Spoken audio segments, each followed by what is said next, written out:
नमस्कार। आज बात करेंगे भारत के संविधान की एक बहुत ही खासियत के बारे में। ये कि वो समय के साथ कैसे बदलता है, कैसे विकसित होता है, बिल्कुल एक जिंदा चीज की तरह। सोचिए, किसी भी देश के लिए जो सबसे बड़ी नियम की किताब होती है, उसका क्या होना चाहिए? क्या उसे पत्थर की लकीर मान लेना चाहिए, हमेशा के लिए फिक्स? या फिर उसे बदलते वक्त के साथ बदलने की छूट होनी चाहिए?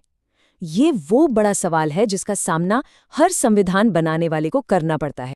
इस पर ना दो बिल्कुल अलग-अलग राय हैं।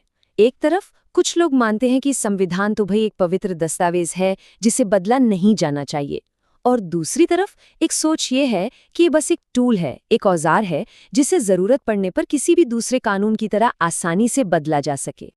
तो होता क्या है जब ये बैलेंस बिगड़ जाता है? मतलब जब कोई संविधान या तो बहुत ही ज्यादा सख्त हो या फिर बहुत ही ज्यादा लचीला। खैर, इतिहास गवाह है कि दोनों ही सूरतों में देश में बड़ी उथल-पुथल मच सकती है। फ्रांस इसका एक बड़ा उदाहरण है। जरा सोचिए, लगभग हर 40-50 साल में एक नया संविधान।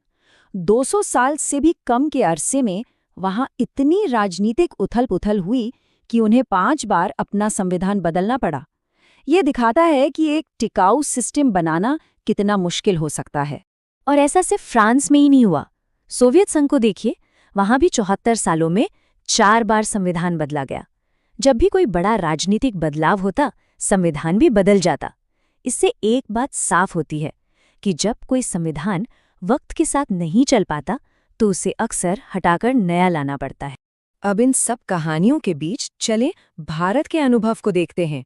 और भारत की कहानी वो काफी अलग और दिलचस्प है। सिर्फ 26 जनवरी 1950 को जब से हमारा संविधान लागू हुआ, तब से आज तक बस एक ही संविधान चला आ रहा है। 70 साल से ज्यादा हो गए। ये अपने आप में एक बहुत बड़ी बात है ना? तो आखिर इसका राज क्या है? कैसे ये इतना टिकाऊ साबित हुआ? इसका राज छिपा है एक सोच में, लिविंग डॉक्यूमेंट, यानी एक जीवंत दस्तावेज की सोच। हमारे संविधान बनाने वालों ने इसे कोई पत्थर की लकीर नहीं समझा।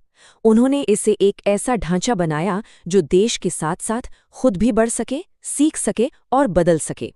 ये हमारे संविधान निर्माताओं की दूरदृष्टि को दिखाता है। वो जानते थे कि भविष्य की चुनौतियां अलग होंगी और आने वाली पीढ़ियों को अपने हिसाब से नियम बनाने की आज़ादी होनी चाहिए। इसीलिए उन्होंने इसमें बदलाव की गुंजाइश रखी, ताकि ये हमेशा काम का बना रहे। तो सवाल वही है, ये किया कैसे गया? उन्होंने एक बड़ा ही कमाल का बैलेंस बनाया। उन्होंने संविधान को एक ही साथ फ्लेक्सिबल भी बनाया और रिजिड भी, यानी लचीला भी और कठोर भी। लचीला इसलिए ताकि समाज की बदलती ज़रूरतों के हिसाब से इसे ढाला जा सके, और कठोर इसलिए ताकि जो इसके मूल सिद्धांत हैं, जैसे लोकतंत्र, न्याय, बराबरी, उन्हें कोई जब चाहे आसानी से बदल न सके। इसे ऐसे समझिए कि एक ऐसा ढांचा तैयार किया गया जो मजबूती से अपनी जगह खड़ा रहे, पर इतना भी अकड़ा हुआ ना हो कि समय के साथ हिलडुल ही ना पाए। मतलब जरूरत पड़ने पर ये समय के साथ कदम से कदम मिलाकर चल सके। और ये सब कोई इत्तेफाक नहीं था, बल्कि एक सोची समझी रणनीति थी।